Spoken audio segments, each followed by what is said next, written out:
ఈ రోజు మనం ఇంటర్లింక్ ల్యాబ్స్ ఈకోసిస్టంలో వచ్చిన ఒక చాలా ముఖ్యమైన కొత్త అప్డేట్ గురించి మాట్లాడుకుందాం. అదేంటంటే రికవరీ మెకానిజం. దీని గురించి ఈరోజు వివరంగా తెలుసుకుందాం. సరే, ముందుగా ఒక చిన్న ప్రశ్న. మనందరికీ తెలుసు, ప్రతి 4 గంటలకి ఒకసారి ఆ మైనింగ్ బటన్ నొక్కాలి. కానీ కొన్నిసార్లు మర్చిపోతాం కదా, లేకపోతే కుదరదు. అలా ఎప్పుడైనా జరిగిందా? ఒక మైనింగ్ సెషన్ను మిస్ చేసుకున్న అనుభవం ఉంటే ఆ తర్వాత ఏం జరుగుతుందో మనకు బాగా తెలుసు. అయ్యో, ఒక్క సెషన్ మిస్ అయితే చాలు, అప్పటిదాకా మనం ఎంతో కష్టపడి కూడబెట్టిన ఆ ఐటీఎల్జీ టోకెన్లు బర్న్ అయిపోతాయి. అంటే మన ఖాతా నుంచి మాయమైపోతాయన్నమాట. ఆ నష్టాన్ని చూసినప్పుడు కలిగే బాధ, ఆ నిరాశ, సరిగ్గా అదే ఈ కొత్త ఫీచర్కు పునాది వేసింది. అసలు ఈ సమస్య ఎందుకొస్తోంది? దీన్ని అర్థం చేసుకోవాలంటే ఫస్ట్ ఇంటర్లింక్ ల్యాబ్స్ ఈకోసిస్టంలో ఈ మైనింగ్ అసలెలా పనిచేస్తుందో ఓసారి క్లుప్తంగా చూద్దాం.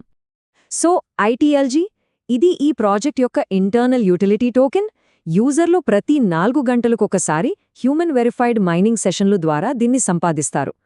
అంతా బాగానే ఉంది, కానీ ఇక్కడే ఒక చిన్న ట్విస్ట్ ఉంది.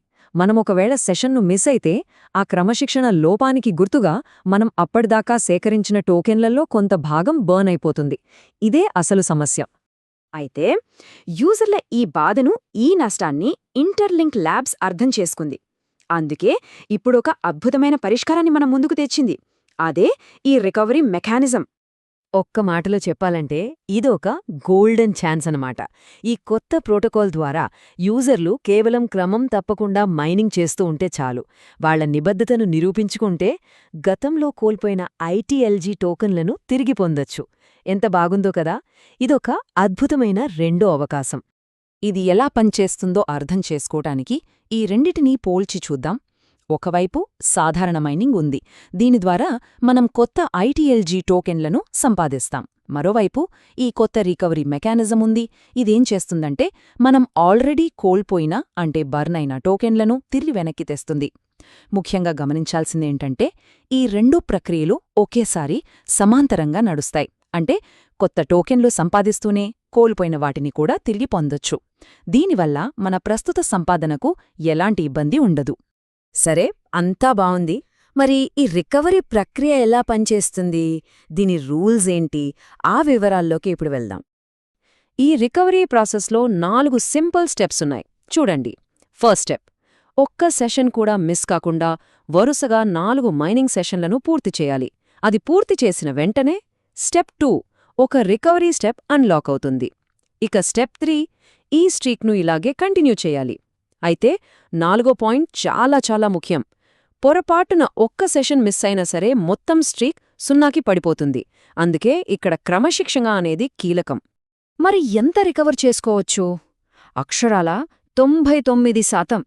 అవును, ఈ మెకానిజం ద్వారా మనం కోల్పోయిన టోకన్లలో గరిష్టంగా 99% వరకు తిరిగి సంపాదించుకోవచ్చు. ఇది నిజంగా చాలా పెద్ద విషయం. ఎందుకంటే దాదాపుగా కోల్పోయిన వాటన్నిటినీ తిరిగి పొందే అవకాశం మనకు దొరుకుతుందన్నమాట. సరే, మరి ఆ మిగిలిన 1% ఏమవుతుంది? ఆ 1%ని ఎందుకు వదిలేశారు? వెల్, టోకెన్ విలువను, దాని కొరతను కాపాడటానికి ప్రతి బర్న్ సైకిల్లోని ఆ 1% టోకెన్లు పర్మనెంట్గా నాశనం చేయబడతాయి. వాటిని ఇంకెప్పటికీ తిరిగి పొందలేము. ఇది ఈకోసిస్టమ్ యొక్క ఫ్యూచర్ స్టెబిలిటీ కోసం తీసుకున్న చాలా ముఖ్యమైన నిర్ణయం. ఓకే, మన ప్రోగ్రెస్ ఎలా తెలుస్తుంది? యాప్లోనే కొత్తగా రికవరీ అనే ఒక ట్యాబ్ ఇచ్చారు. అక్కడ మన పురోగతిని చాలా ఈజీగా ట్రాక్ చేయొచ్చు. ఎన్ని సైకిల్స్ బర్న్ అయ్యాయి, మన ప్రస్తుత స్ట్రీక్ స్టేటస్ ఏంటి, అన్నీ అక్కడే కనిపిస్తాయి. అంతేకాదు, ఇది రిఫరల్ సిస్టంపై కూడా ప్రభావం చూపుతుంది. మన రిఫరల్స్ యాక్టివ్గా లేకపోతే మనకొచ్చే అప్లైన్ రివార్డులు ఆగిపోతాయి. కానీ వాళ్ళు మళ్లీ యాక్టివ్ అయ్యి రికవరీ పూర్తి చేస్తే చాలు, ఆ రివార్డులు మళ్లీ స్టార్ట్ అవుతాయి.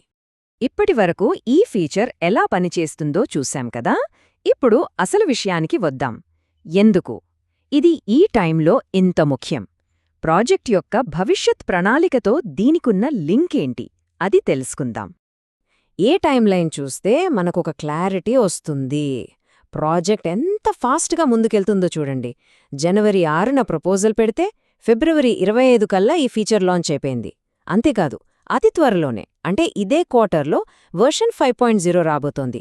సో ఈ రికవరీ ఫేజ్ అనేది ఆ పెద్ద లాంచ్కు ఒక సన్నాహకం, ఒక వార్మప్ లాంటిదన్నమాట. ఇది మేము చెప్తున్న మాట కాదు. ఇంటర్లింక్ ల్యాబ్స్ వాళ్లే అధికారికంగా చెప్పారు. వర్జన్ 5.0కి ముందు ఇది ఒక కీలకమైన సన్నాహక దశ అని. సో ఇది కేవలం టోకెన్లను తిరిగి ఇవ్వడమే కాదు, మొత్తం కమ్యూనిటీని భవిష్యత్తుకు సిద్ధం చేయడం. అందరూ ఎంతో ఆసక్తిగా ఎదురుచూస్తున్న ఆ వర్షన్ 5.0 దానివైపు ఇప్పుడు వెళ్దాం. అసలు ఈ రికవరీ దశ మనని ఏ పెద్ద మైలురాళ్ల కోసం సిద్ధం చేస్తుందో ఓసారి చూద్దాం. వర్షన్ 5.0లో రాబోతున్న అప్డేట్స్ మామూలుగా లేవు. ఉదాహరణకు ప్రైవేట్ మెయిన్ నెట్ అంటే మరింత భద్రత, మరింత వేగం. అలాగే ఆన్ చైన్ రివార్డులు అంటే మనం సంపాదించిన టోకన్లు డైరెక్ట్గా మన సొంత ITLX వాలెట్లోకొస్తాయి. ఫుల్ ట్రాన్స్పరెన్సీ, ఫుల్ కంట్రోల్ మన చేతుల్లోనే ఉంటుంది. ఇవే కాకుండా ITLG హోల్డర్లకు వెరిఫికేషన్ స్లాట్లు, కొత్త పేమెంట్ ఆప్షన్స్ ఇలా చాలా రాబోతున్నాయి. ఇవన్నీ ప్రాజెక్ట్ ఫ్యూచర్ని డిసైడ్ చేసే అంశాలు. ఇక్కడొక చాలా ఇంట్రెస్టింగ్ పాయింట్ గమనించాలి. వర్జన్ 5.0 లాంచ్ అయిన తర్వాత వెరిఫికేషన్ స్లాట్లకు డిమాండ్ అండ్ కాంపిటీషన్ విపరీతంగా పెరిగే అవకాశముంది. అప్పుడు ఎవరు ఎక్కువ కన్సిస్టెంట్గా మైనింగ్ చేశారనేది క్యూలో వాళ్ల ప్లేస్మెంట్ని డిసైడ్ చేయొచ్చు. అంటే ఇప్పుడు ఈ రికవరీలో పాల్గొని క్రమశిక్షణతో మైనింగ్ చేయడమనేది భవిష్యత్తులో మనకొక పెద్ద అడ్వాంటేజ్ ఇస్తుంది. చివరగా ఒక ప్రశ్నతో దీనిని ముగిద్దాం. ఆలోచించండి. తప్పు చేసిన వాళ్లకి శిక్ష వెయ్యడం కాదు, దాన్ని సరిదిద్దుకోవడానికి రెండో అవకాశం ఇచ్చి వాళ్ల నిబద్ధతకు బహుమతి ఇచ్చే ఈ మోడల్ కమ్యూనిటీ ఆధారిత విలువను నిర్మించడంలో ఒక కొత్త మార్గాన్ని, ఒక కొత్త బ్లూప్రింట్ను చూపిస్తుందా? ఏమంటారు?